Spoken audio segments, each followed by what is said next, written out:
Hello, and welcome to my epilogue of Three Men in a Boat to Say Nothing of the Dog.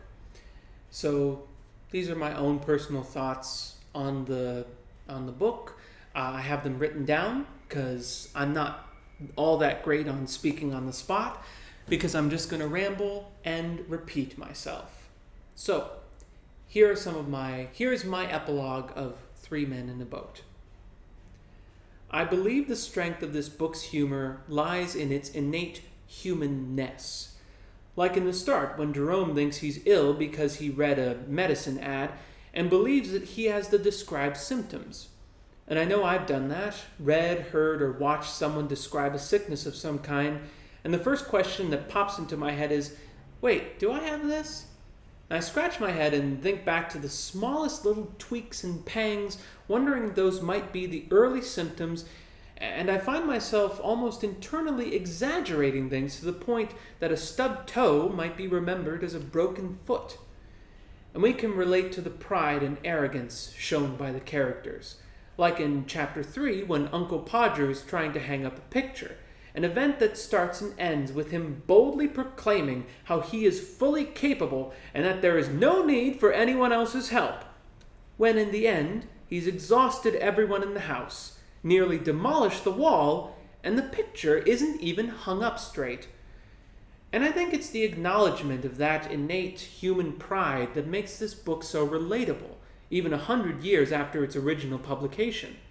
Like how Jerome says that he feels he is the best there is at packing, and yet when we later get to the incident with the tin of pineapple, we found they forgot to pack something as basic as a can opener. It's a pride that makes someone feel entitled to the position they hold, a pride that often makes us forget about when we felt the way those we might inconvenience felt. Like how Jerome talks about how much he hates a steam launch, and how he and his friends took such pride in drifting lazily and blocking the steam launch's way. And brag he did. The way Jerome puts it, he makes it sound as if inconveniencing a steam launch was an art form, an art that he was particularly adept at. But he is only proud of blocking and inconveniencing the steam launch when he is not on it. Later, when their boat is being towed by a steam launch, he gets incredibly upset at people who blocked the river in exactly the same way he and his friends had.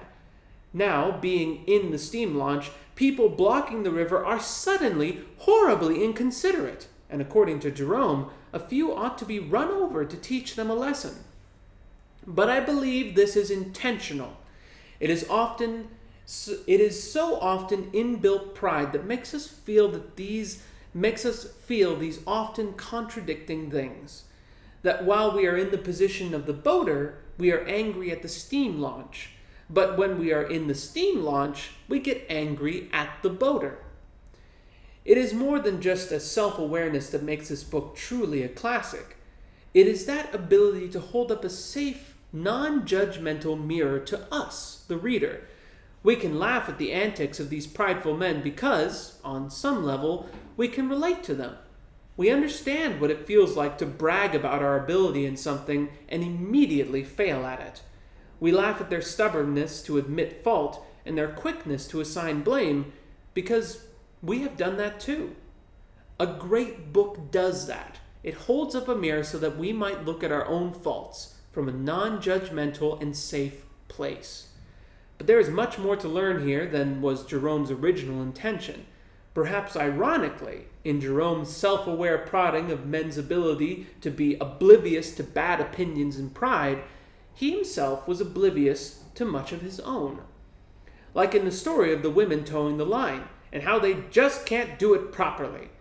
Now we understand that this was a consequence of women not getting the same opportunity as men, and largely being expected to act a certain way. Or how he makes fun of their boating costumes for being too dainty and impractical.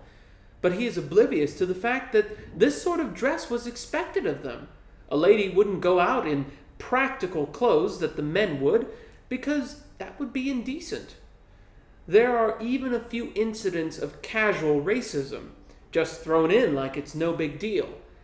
And it really wasn't a big deal, not at the time. How could Jerome be self-aware of his sexism and racism if he didn't know that what he was saying was just that? But now, reading well over 100 years after publication, we can reflect solemnly on what this teaches us. To remember that regardless of how self-aware we might feel we are, that we know our own faults so well that we can laugh at them, even then there might still be things lurking just out of our sight. Perhaps, like Jerome, there are things we've grown up believing to be the natural order of things so obvious that we believe to be so true that we may have a very hard time acknowledging their influence over our thoughts, words, and deeds.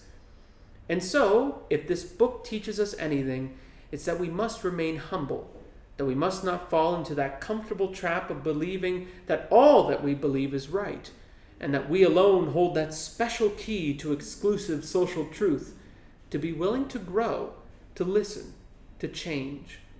And once those sharp pains of recognizing our faults or being told off have finally passed, we can look back and, much like Jerome, laugh at how silly we used to be.